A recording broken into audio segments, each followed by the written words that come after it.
there is this legacy of slavery that people think of mainly in terms of Louisiana or Alabama and Mississippi, but not and Georgia, but not Texas. We think about the cowboy.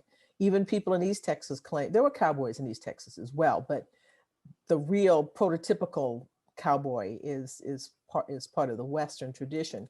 And people think of Texas as the West. They don't think of it as the South. But it was in the Confederacy, so, and it had plantations, so it was part of the South.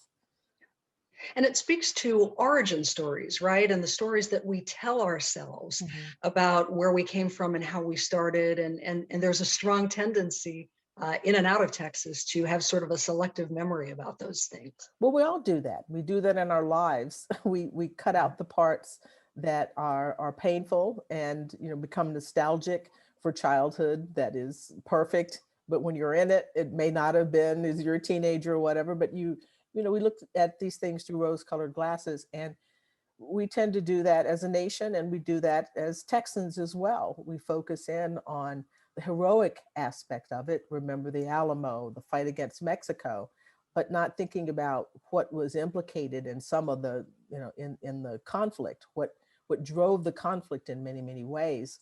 And we want to think of ourselves, want to think of the past in heroic terms, but it's not always a wise thing to do. You could say never wise things to do, because you have to have, I think, a realistic picture of the past if you want to try to understand why we are in a particular position today, because all of those things, all of those influence led up to where we are now. And there are always going to be connections to the past. So we should try to be, I understand, I say in the book that, you know, we humans seem to need to have mythology and you know, fond memories, but we really do have to be hard with ourselves in some ways and be realistic about the situations in the past.